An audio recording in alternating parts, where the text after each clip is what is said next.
నమస్తే, welcome to our channel. నేను సౌజన్య. AP CM Jagan అధికారంలోకి రాగానే చాలా కొత్త స్కీములు ప్రారంభించారు.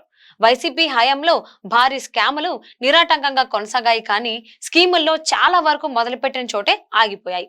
ఇలా ప్రచారానికి మాత్రమే పరిమితమైన పథకాల్లో ప్రధానమైనది నాడు నేడు. ప్రభుత్వ పాఠశాలలను రాజభవనాల్లా మార్చేస్తానని ఊదరగొట్టారు ముఖ్యమంత్రి. 5 ఏళ్ల తర్వాత సర్కారీ బడుల దుస్థితి రాష్ట్ర ప్రజలకు కళ్ల ముందు కనిపిస్తూనే ఉంది. జగన్ పాలనలో నాడు నేడుపై పబ్లిక్ లో హాట్ డిస్కషన్స్ నడుస్తున్నాయి.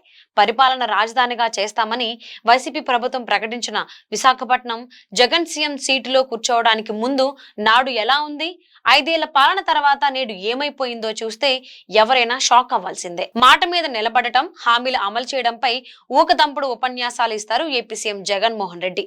మాటలు కోటలు దాటుతాయి, కానీ కాళ్ళు గడప కూడా దాటవన్నట్లు ఉంటుంది ముఖ్యమంత్రి వ్యవహారం. నాడు నేడు పథకంపై ప్రచారం అయితే చేశారు, గాని అమలు సంగతి మర్చిపోయారు. ఎన్నికల ముందు రాష్ట్ర ప్రజలు నాడు చంద్రబాబు పాలన ఎలా ఉంది, నేడు జగన్ పాలన ఎంత దారుణంగా ఉందో పోల్చుకుంటున్నారు. ఏపీలో అతిపెద్ద నగరమైన విశాఖపట్నం పేరు తరచూ వార్తల్లో వినిపిస్తోంది. మంచి విషయాలతో పాపులర్ అయితే ఓకే, కానీ భూ కబ్జాలు, కిడ్నాప్లు, హత్యలు వంటి నేరాలు ఘోరాలతో వైజాగ్ ప్రతిష్ట మసకబారుతోంది. నవ్యాంధ్రప్రదేశ్ లో తొలి ప్రభుత్వాన్ని ఏర్పాటు చేసిన చంద్రబాబు విశాఖను రాష్ట్రానికి పారిశ్రామిక రాజధానిగా చేయాలని నిర్ణయించారు. హైదరాబాద్ ను ఐటీ రంగానికి కేర్ ఆఫ్ అడ్రస్ గా మార్చిన బాబు వైజాగ్ లోను సాఫ్ట్వేర్ డెవలప్మెంట్ తో యువతకు ఉపాధి కల్పించి రాష్ట్రాన్ని అభివృద్ధి బాటలో నడిపించాలని ప్లాన్ చేశారు. హైటెక్ సిటీ సైబర్ టవర్స్ తరహాలో రుషికొండ సమీపంలో మిలీనియం టవర్స్ నిర్మించింది అప్పటి తెలుగుదేశం ప్రభుత్వం. అంతేగాక ఆదాని గ్రూప్ తో ఒప్పందం ద్వారా విశాఖలో దేశంలోనే అతిపెద్ద డేటా సెంటర్ ఏర్పాటుకు సకల సన్నాహాలు చేశారు. లూలు, ఫ్రాంక్లిన్ టెంపుల్టన్ వంటి అనేక కంపెనీలను తీసుకొచ్చింది నాటి టీడీపీ సర్కార్. 2019లో జగన్ ఒక్క ఛాన్స్ అని అడగగానే కరుగుపోయిన ఏపీ ప్రజలు వైసీపీకి భారీ మెజారిటీ కట్టబెట్టారు. జగన్ అధికారంలోకి రాగానే విధ్వంసం ప్రారంభమైంది. అమరావతిని నాశనం చేయడంతో ఆగకుండా వైజాగ్ పైన కన్నేశారు తాడేపల్లి ప్యాలెస్ పెద్దలు. 3 రాజధానుల పేరుతో 3 ముక్కలాటకు తెరతీశారు. విశాఖను పాలన రాజధానిగా ప్రకటించింది జగన్ సర్కార్.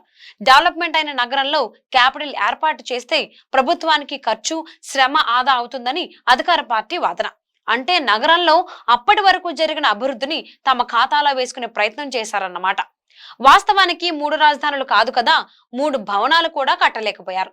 ముఖ్యమంత్రి నివాసం కోసం ఋషికొండకు బోడిగుండు కొట్టి భారీ రాజభవనాన్ని నిర్మించారు. పాలనా రాజధాని పేరుతో మాటలు చెప్పిన వైసీపీ నాయకులు భూ కబ్జాలు, దౌర్జన్యాలతో రెచ్చిపోయారు. విజయసాయిరెడ్డి, వైవి సుబ్బారెడ్డి లాంటి పార్టీ పెద్దలతో పాటు మంత్రి బొత్స సత్యనారాయణ, స్థానిక నాయకులు భారీ స్థాయిలో భూ అక్రమాలకు పాల్పడ్డారనే ఆరోపణలు ఉన్నాయి. భూ వివాదంలో వైసీపీ ఎంపీ ఎంవివి సత్యనారాయణ భార్య, కొడుకులను కిడ్నాప్ చేసి చిత్రహింసలు పెట్టారంటే నగరంలో రౌడీ మూకలు ఏ స్థాయిలో చెలరేగుతున్నాయో అర్థం చేసుకోవచ్చు. అధికార పార్టీ ఎంపీ కుటుంబానికే రక్షణ లేదంటే విశాఖలో సాధారణ ప్రజలపై ఎన్ని దారుణాలు జరుగుతున్నాయో ఊహించుకోవడానికే భయంకరంగా ఉంది. నగరంలో తహసీల్దార్ హత్య రాష్ట్ర వ్యాప్తంగా సంచలనం సృష్టించింది.